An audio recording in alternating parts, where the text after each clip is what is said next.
$40 받고 미국 주식 시작하자. 키움증권 최초 신규 고객이면 $40 미국 주식 투자 지원금 드려요. 비대면 최초 신규 고객 국내 주식 100만 원 이상 거래하면 현금 4만 원도 추가로 드려요. 해외 주식은 원금 손실 발생이 가능하며 그 결과는 투자자에게 귀속되오니 유의하세요. 이번에는 연세대학교 국제학대학원의 이남우 교수 바로 만나보도록 할게요. 교수님 어서 오세요. 어서 오십시오. 네, 안녕하세요. 교수님 영상 잘 봤습니다. 이남우의 좋은 주식 연구소의 영상 퀄리티가 역시나 이제 3%가 역시 콜라보니까 3프로 스튜디오에서 찍으니까 퀄리티가 다르더라고요. 콘텐츠는 별로고 네. 스튜디오가 아, 좋았습니다. 콘텐츠가 저 아래 댓글 보니까 뭐 교수님의 좋은 강의를 무료로 볼 수 있어서 너무 예. 좋다 이런 댓글들 많던데요. 그러니까 제자들이 동원된 건 아니고요. 아마 아니, 그 좀 순수한 그러잖아요. 그 독자이길 네네. 바랍니다. 여러분들도 궁금하시면 이나무의 좋은 주식 연구소 유튜브 채널 함께 하시면 좋고요. 검색하기 힘드시면은 여기 3프로TV 보면 관련 채널 탭에 아, 거기 들어가면 있습니까? 예, 뭐 미국 주식에 미치다, 슈카월드, 슈카월드. 뭐 백브리핑, 오. 1프로TV, 이나무의 좋은 주식 연구소 다 있어요. 안 눌러보셨군요. 거기서 어깨를 나란히 하는 그럼요. 채널로. 네, 그렇습니다. 예. 아마 아직 그 리틀 피쉬입니다. 조그만 피쉬. 우리 이 교수님의 채널 구독자 수가 뒤에 영자가 얼른 붙기를 바라봅니다. 네, 감사합니다. 네. 자, 오늘 여러 가지 이야기 준비하셨는데 어떤 이야기를 해주실까요? 그러니까 네 가지 준비했는데요. 그러니까 첫 번째는 제가 이제 우리 봄학기 시작한 지 2주 됐거든요. 그래서 이제 학기 시작할 때마다 제가 이제 그 저희 그 신촌에서 학부랑 대학원 강의를 2개 하는데 네. 학생들하고 카톡방을 엽니다. 왜냐하면 이제 시스템에서 이메일은 주고 받지만 그러니까 좀 급한 뉴스 가령 아마존 그 자사주 매입과 이제 주식 분할 같은 거 있을 때 이제 뉴스를 공유하고 학생들하고 이렇게 채팅을 하고 그러거든요. 근데 이제 거기서 물어보는 게 6개월마다 학기 시작할 때마다 주식을 하느냐, 그다음에 한국 주식을 하느냐, 외국 주식을 하느냐, 그다음에 마지막으로는 가상 자산, 가상 화폐를 하느냐 네 가지를 물어보는데 아무래도 이제 제 과목을 듣는 학생은 조금 금융 투자에 관심이 있겠죠. 그쵸. 그래서 약간의 바이어스는 있을 것 같은데 전체 학생 중에서 주식 투자를 하는 학생이 63%. 그러니까 뭐 작년 재작년에도 한 50%는 늘었습니다. 그래서 뭐 약간 늘었는지 큰 의미는 없는 것 같고 특이사항은 외국 주식을 하는 학생이 아마 이제 대부분 90% 이상 미국 주식일 텐데 외국 주식을 하는 학생이 국내 주식을 하는 학생보다 훨씬 많다. 그러네요. 또 외- 국제학대학원이라서. 그러니까 아무래도 이제 영어가 좀 편한 네. 학생이어서 그런 것도 있겠지만 아마 20대의 이게 추세가 아닌가. 그러니까 이 뭐 미국 주식, 외국 주식을 좀 더 편안하게 느끼고 인터넷 정보 접근 같은 게 잘 되니까 네. 중장년층보다는 그래서 외국 주식을 하는 학생이 47%, 국내 주식은 27%, 상당히 차이가 많이 났습니다. 그리고 이제 마지막으로는 이제 가상 화폐, 가상 자산을 하는 학생이 요즘 계속 많이 늘고 있어요. 네. 그래서 한 1, 2년 전만 해도 전체 학생이 한 10%밖에 안 됐는데 지금은 35% 전체 학생의 3분의 1 이상이 합니다. 그래서 이제 제가 이제 1, 2주 차에 요 서베이를 하고 그 다음에는 주식 모의 게임을 하는데 중급반 학생은 이제 종목을 하나 고르라 그러고 워런 버핏의 투자 철학을 적용해서 그 다음에 고급반은 헤지펀드 롱숏을 해서 뭐 잘하는 학생도 있고 한 학기에 한 80% 깨먹는 학생도 있고 그렇습니다. 그래서 뭐 재미있는 종목들 아이디어가 나오면 제가 1, 2주 후에 한번 다시 공유를 해보죠. 요 비슷한 설문이 나왔는데 얼마 전에 미국도 네. 18세에서 30대 그 후반까지 우리는 아무 상관없습니다. 이쪽 우리 계신 저 상관있죠. 그렇습니까? 네, 완전 그 중에서 상관있죠. 이제 네. 비트코인 투자하시는 물어봤더니 네. 66%가 투자하고 있다, 갖고 있다. 미국에서. 예, 미국은 그렇게 발표가 됐습니다. 예. 저도 갖고는 있어요. 비트코인을요? 예. 왜냐면 2017년 그때 네. 한참 네. 난리 났을 때 사둔 물린 그렇습니까? 열어보지도 않았 비밀번호도 네. 까먹었어요. 갖고는 있죠. 그래서 약간 젊은 분들이 투자에 좀 빨리 들어가는 것 같아요. 어. 예, 그렇지 않습니까? 그러니까 미국의 젊은이들이 좀 더 국내보다 더 빨리 가상화폐에 뛰어든 것 같아요. 네, 그러니까 10년 전부터도 했던 사람들도 네. 있고 좀 그런 그 경향이 있습니다. 그러니까 최근에는 비트코인을 중심으로 가상화폐 쪽에 많이 참여하는 것 같습니다. 그렇습니다. 저는 일단 근데 뭐 무서워서 신규에 무서워서. 대한 매매는 잘 모르겠고 어쨌든 우리 또 2030 세대들의 그렇습니다. 투자가 이렇게 또 해외 주식으로 많이 확대되고 있다. 플러스 가상화폐 투자도 굉장히 많이 늘어나고 있다. 어떻게 보면 좀 공격적인 투자를 많이 즐겨하는 것 같다라는 생각이 듭니다. 자, 이 가운데 이 가장 중요한 지금 시장을 좀 오락가락하게 만드는 이슈가 전쟁 관련된 이슈 아닙니까?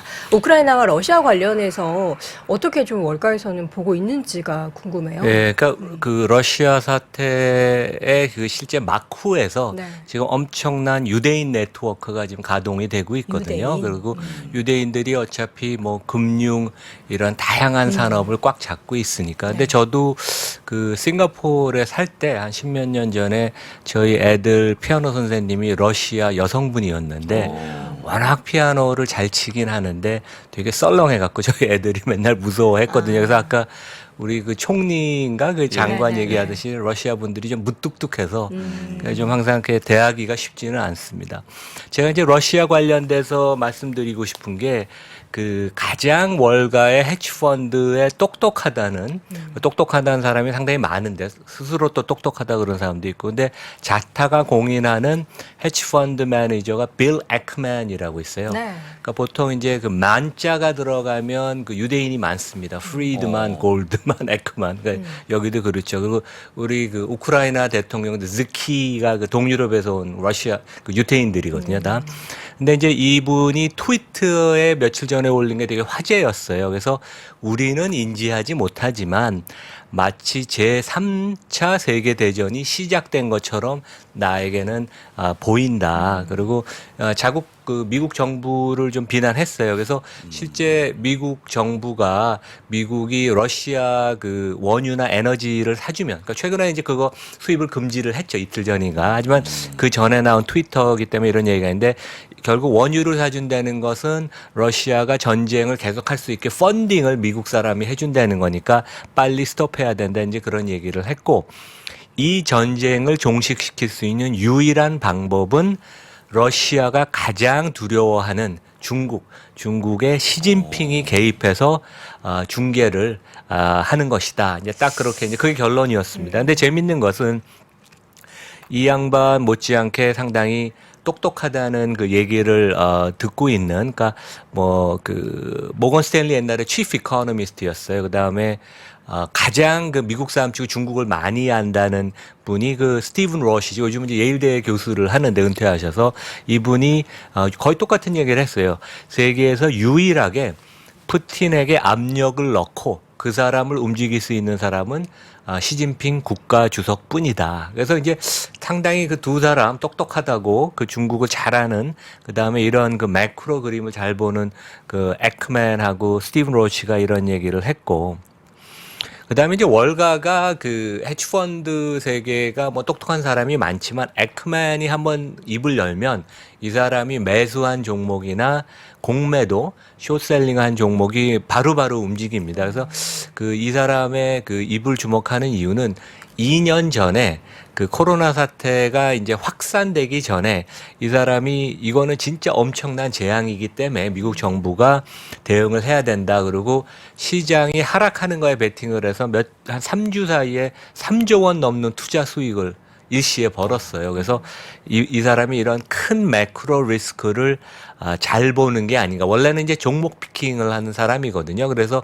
워낙 팔로잉이 많은 사람이어서 이제 지금 이 사람의 입을 월가가 국제금융시장에 이제 주목을 하고 있고 에크맨이 그 월가에서 가장 영향력 있는 네. 그 행동주의자고 실제 그 유태인들 네트워크가 헤지펀드를 꽉 잡고 있습니다. 그래서 삼성현대차를 한 5, 6년 전에 공격했던 엘리엇의 폴 싱어, KTNG 이사회를 흔들었던 칼 아이컨, 네. 그 다음에 2008년 바로 전에 금융위기를 예측하고, 그 다음에 그 전에는 마이크로소프트에서 스티브 발마를 빨리 쫓아내라고 이제 그런 얘기를 했던 데이빗 아이언혼. 거의 뭐 행동주의자는 10명이면 9명 다 유대인입니다. 그래서 이 사람들이 되게 논리적이고 냉철하고, 그 다음에 그 승부욕이 그 강해요. 지는 걸 싫어해서 행동주의자들의 그 아주 성공하기 좋은 DNA를 이런 유대인들이 갖고 있는데, 근데 제가 이제 왜 유대인 얘기를 꺼내냐면 실제 이제 국내에는 많이 알려지진 않았는데 지금 러시아랑 우크라이나 사태를 막후해서 지금 이제 역할을 하는 게 그 베넷 이스라엘 총리입니다. 그래서 여기 이제 사진은 이분이 그 우크라이나 공항에 내려서 그 키파, 그러니까 유대인들이 요 예, 빵떡 모자 쓰잖아요. 그 모자를 쓰는 어린이를 이제 들고 있는 모습인데 미국 등 서방의 그 간접적인 지원을 받아서 며칠 전에 러시아 날아가서 푸틴하고 3시간 면담을 했고 네. 그다음에 다시 우크라이나 와서 이제 젤렌스키 이분도 만자 들어간 유대인 같이 스키도 다 유대인들입니다. 그래서 스키는 증조부가 유대인이어서 홀로코스트에서 사망했다고 이제 그렇게 알려져 있죠. 그래서 그 예루살렘 포스트 이건 이제 이스라엘 언론인데 여기에 이제 이런 보도가 있습니다. 실제 푸틴이 이 베넷 총리를 통해서 평화안을 5가지를 제시를 했다. 그래서 직접 제시했다는 얘기도 있고 요 정도 우리가 생각하니까 이걸 갖고 한번 얘기를 하자. 그래서 요런 그 5가지를 우리가 한번 관심을 가질 만한데 첫 번째는 분쟁 중인 돈바스 지역에서 우크라이나가 철수를 해야 된다. 두 번째는 우크라이나에 이제 활동 중인 그 친러시아 그 반정부군이 상당히 되지 않습니까? 그래서 이들의 실체를 공식적으로 인정을 해라. 세 번째는 이제 우크라이나가 나토를 가입하지 않겠다는 약속을 해라.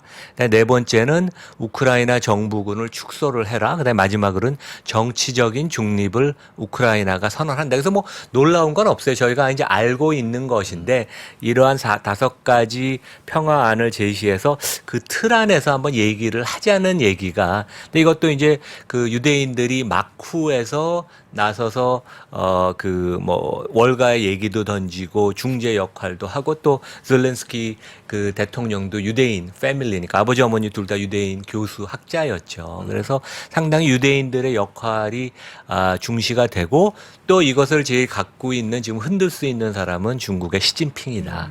네, 그런 얘기를 드리겠습니다. 저희가 이런 배후까지 다 알아야 이제 이러한 흐름을 파악할 수 있다라는 것 자체가 참 머리가 아픈 그렇죠. 일입니다. 그렇습니다. 그리고 예. 앞서서 뭐 러시아를 흔들 수 있는 딱 키워지고 있는 게 중국의 시진핑이다라고 하는데 지금 미국과 중국 간의 또 무역 관련해서 미국이 중국을 다시 좀 압박할 수 있다라는 그런 얘기가 나온 마당에 중국이 러시아를 더 부채질하지 않겠습니까? 오히려 미국 그러니까 제재를 위해서. 미중 관계가 지금 미국이 일방적으로 특히 이제 그 바이든이 정치적인 입지가 좀 어려워서 네. 대외적으로 중국을 공격하는데 많이 그렇게 세게는 당분간은 공격을 못하고 오히려 중국의 도움을 받아야 되는 그런 입장 같기도 합니다. 그렇죠. 이 트럼프 때도 사실 굉장히 어려웠는데 바이든 정부가 오히려 더 좀 세심하게 세밀하게 중국을 압박할 것이다라는 네. 이야기들이 굉장히 지배적이었잖아요. 뭐 정말 다 연결돼 있습니다. 네, 그렇습니다. 이럴 때는 지구촌이라는 단어 중에서 좀 이렇게 좀 분리돼서 좀 운영이 됐으면 좋겠는데 이게 다 연결이 돼서 쉽지 않은 상황들 하루빨리 네. 좀 종결이 됐으면 분위기 좋겠고요. 바꿔보죠. 좀 좋은 얘기로. 네. 예. 아마존 예. 얘기로 분위기를 좀 네. 바꿔보도록 하겠습니다. 그에 앞서서 저희가 이제 방송이 좀 원활치 못했던 부분 다시 예. 한번 사과를 드립니다. 지금 뭐 기술적인 문제가 있었는데 지금 댓글 보니까 3%가 기술적인 반등을 할 거다. 이런 또 재미난 그러네요. 댓글도 올려주셨는데 예, 이를 계기로 저희가 열심히 더 좋은 모습으로 여러분 뵙도록 하겠습니다. 아마존의 20분의 1 주식 분할 너무 좋은 소식이죠. 예, 그 네. 좋은 뉴스는 어제 뭐 드물게 네. 이 종목 혼자 한 6% 올랐는데 네. 제가 한 달 전에 아마존 주식 분할을 안 할 것이라고 자신 있게 얘기했는데 그러니까요. 완전히 네. 틀렸습니다. 네. 그래서 제가 다음 페이지 빠른 설명을 사과, 드릴 빠른 텐데 사과. 예. 좀 더 이런 거 관심 있는 분들은 구글에서 그 회사 이름 아마존을 치고 그 8K라는 것은 이제 그 중요한 정보가 갑자기 등장했을 때 연례 보고서, 분기 보고서 말고 이제 그 SEC 증권거래위원회에 그 공고를 하는 거거든요. 네. 이제 그걸 제가 그 따왔는데 여기 보면 이제 20대 1 주식 분할을 6월 초를 기점으로 한다. 그러니까 한 주 갖고 있는 분은 주식이 20개가 되고 그 당시 이제 주가가 3,000불이 되면 150달러에서 20분의 1로 줄어드니까 나의 실제 그 주식의 그 경제적인 가치는 변화는 없습니다. 근데 아마존이 얘기한 것처럼 아마 이제 저가가 되니까 100불대가 되니까 사람들이 리테일 투자가들이 좀 더 많이 살 수 있다. 이제 그런 거가 있고 그다음에 이제 아주 아마존은 기본적으로 배당은 안 하고요. 자사주 매입 소각을 거의 안 하는 회사인데 몇 년 전에도 발표했다가 하다 말았죠. 근데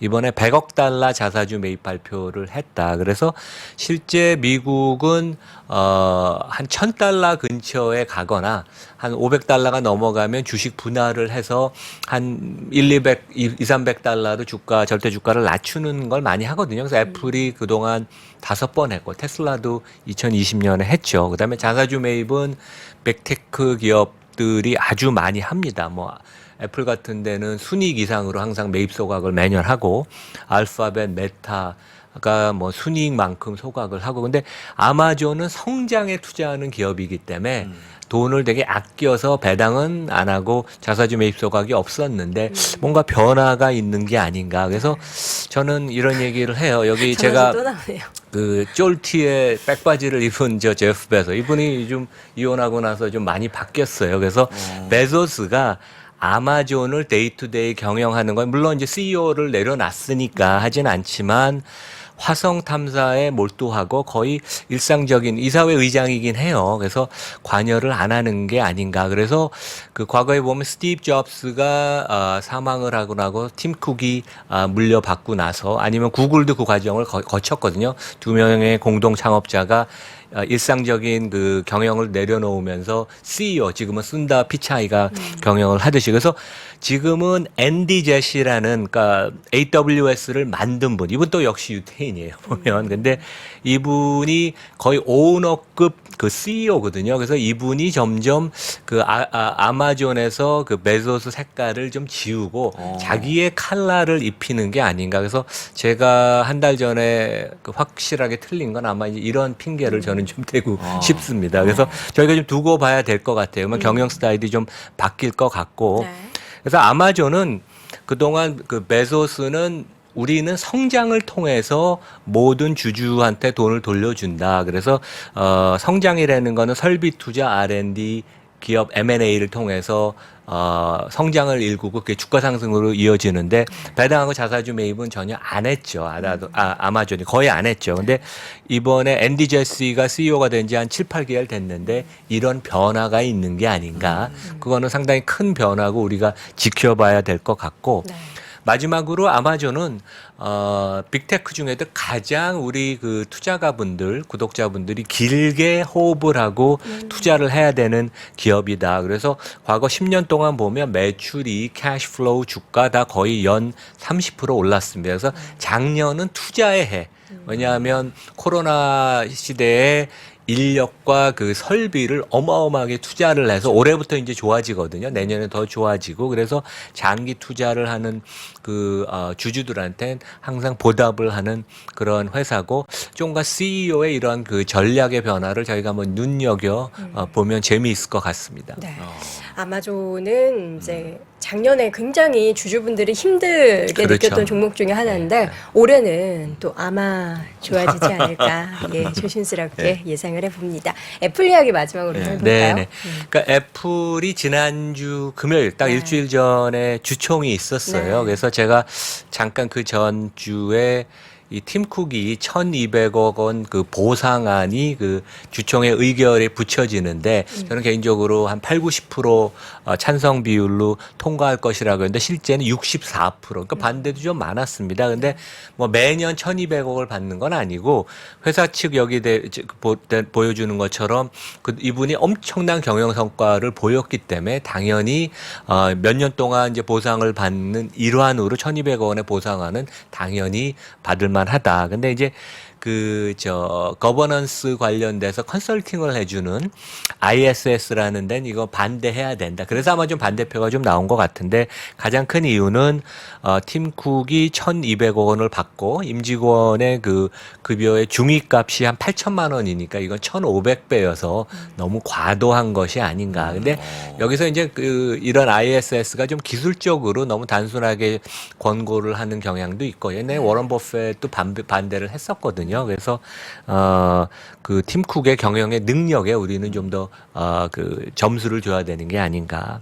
그리고 이제 마지막으로는 이제 며칠 전에 핫하죠. 중저가 스마트폰하고 그다음에 이제 PC 라인업을 새로 발표했는데 뭐 대단한 그런 여기는 이제 가을에 보통 신제품을 출시를 하죠. 근데 보급형 아이폰을 좀 하겠다. 제대로. 그래서 $429에 출시가 됐고 여기에는 아이폰 13에 13에 들어가는 그 애플리케이션 프로세서 그 두뇌 역할을 하는 그 반도체가 들어가서 성능이 상당히 좋다고 합니다. 근데 저희가 주목해야 될 것은 삼성전자가 스마트폰 시장의 뭐 1등이라 그러는데 매출 기준으로는 그 애플이 44%, 삼성이 16%밖에 안 돼요. 그냥 애플은 평균 단가가 스마트폰이 한 $800가 넘고 삼성전자 한 $300밖에 안 됩니다. 중저가 폰이 많죠. 그래서 중저가 시장까지 애플이 좀 잠식하겠다는 의도고 전 세계 스마트폰 시장의 이익의 80% 이상을 애플이 갖고 갑니다. 그러니까 이런 거는 더 강화가 되는 거고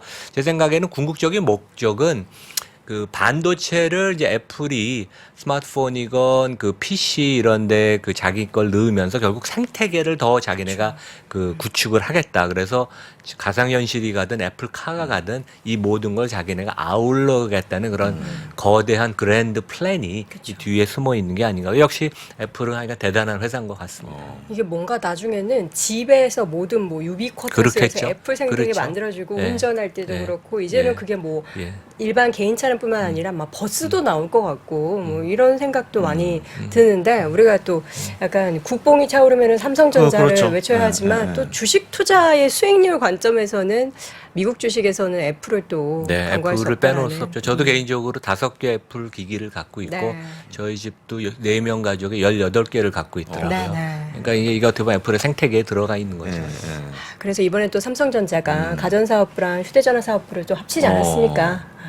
그렇습니까? 예, 예. 요즘 뭔가 네. 혁신적인 그런 모습. 어디에 줄을 서야 될지 모르겠습니다. 어쨌든 다 좋았으면 좋겠습니다. 네. 자, 이렇게 해서 오늘 애플 이야기까지 나눠봤습니다. 연세대학교 국제학대학원의 이남우 교수와 함께했습니다. 고맙습니다. 네, 감사합니다.